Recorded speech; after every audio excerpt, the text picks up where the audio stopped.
Le journaliste Pape Alé Niang arrêté par la sûreté urbaine pour divulgation de documents classés secret défense et offense à l'armée. Cher Tidiane. La République lui reprocherait d'avoir tenu des propos désobligeants à l'égard de l'armée qui risque d'impacter sur le moral des troupes. Son avocat, Maître Cyril Clédorli, parle d'enlèvement. Je vous propose de l'écouter chez nos confrères de Dakar Info. Suivi pour une information qui serait de nature militaire, n'est-ce pas? Il aurait porté une information de nature militaire à l'attention du public sans autorisation de la hiérarchie, que cela serait de nature à nuire à la défense nationale. Vous entendez, c'est défense nationale. Donc, vous voyez comme c'est gros. C'est gros, encore que c'est vide et on n'a pas besoin d'être juriste pour savoir que c'est tiré par les cheveux. Bon, la deuxième chose, c'est l'infraction bateau.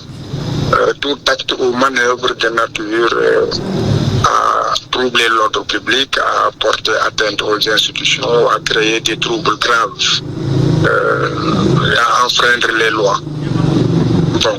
Et la troisième infraction, c'est la violation du secret professionnel. D'accord. Bon. Donc tout ça, c'est tiré par les cheveux. Et il est clair que la motivation, surtout pour l'infraction qui est retenue, qui concernerait des atteintes à la défense nationale, n'est-ce pas? Donc c'est une infraction visée sciemment pour que les avocats et les juges d'instruction soient des otages du procureur de la République. Puis à propos de cette affaire, retenez que la CAP se réunit donc ce lundi à 12h à la Maison de la Presse sur l'affaire Pape Alé Niang. Il fera une déclaration à la fin de la rencontre. La liberté de la presse selon la CAP n'est pas négociable, Sornanata. Et on parle d'autre chose. À Kolda, le présumé terroriste arrêté la semaine dernière, transféré à la brigade antiterroriste de la DIC à Dakar. Oui, après son séjour d'une semaine dans les locaux du dit commissariat pour les besoins de l'enquête. Donc il a été transféré au service de la brigade antiterroriste de la division des investigations criminelles de Dakar. Les explications de notre correspondant à Kolda, Abdoulaye Diallo.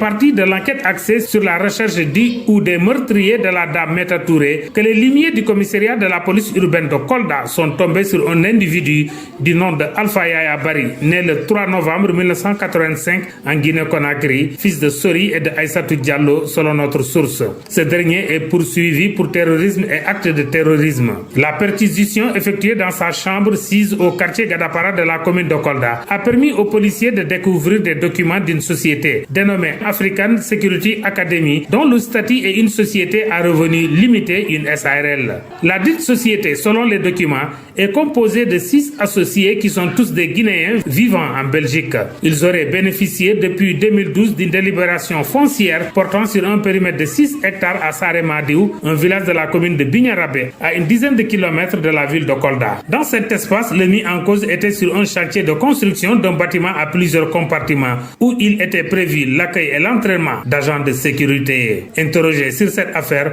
le préfet du département de Médina Yoro Foulah, qui polarise la commune de Bignarabé, dit ne jamais être au courant de l'installation d'une telle société dans sa circonscription administrative. Selon toujours la même source, Alpha Yaya Bari, comme c'est de lui qu'il s'agit, a passé une semaine dans les locaux du commissariat de la police urbaine de Kolda pour des besoins d'enquête.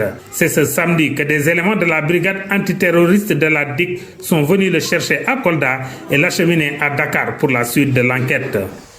Et puis, dans un autre domaine, l'intersyndicale du secteur primaire en grève a compté de ce lundi et ce pour 48 heures. Elle fustige le mutisme du gouvernement face à leurs revendications. Ses membres regrettent ce qu'ils qualifient de manque de considération de la part de l'État du Sénégal. Là-dessus, on écoute Omar Dramé, membre de l'intersyndicale, joint par Chérif Yar.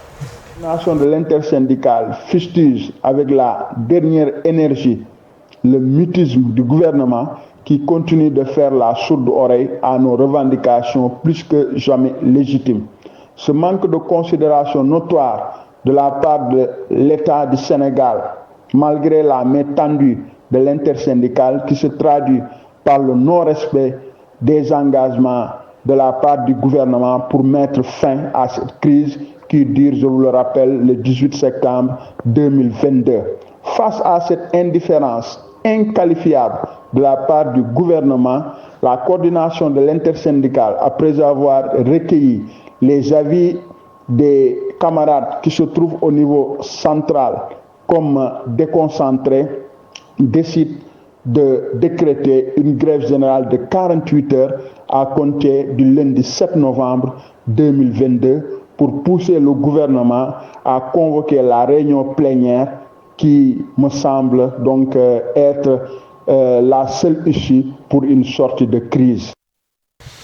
Et puis retenez que le chef de l'État Macky Sall est à Sharm el-Sheikh en Égypte depuis hier. Il va assister au sommet de la COP 27 sur la 27e conférence donc sur le changement climatique, donc un sommet qui a démarré depuis hier donc dimanche à Sharm el-Sheikh en Égypte. Et puis lutte, Papa Sow mord la poussière face à Site, une défaite amère pour l'ancien de l'écurie face donc avec cette belle victoire. Site entre dans la cour des grands selon les analystes de l'arène.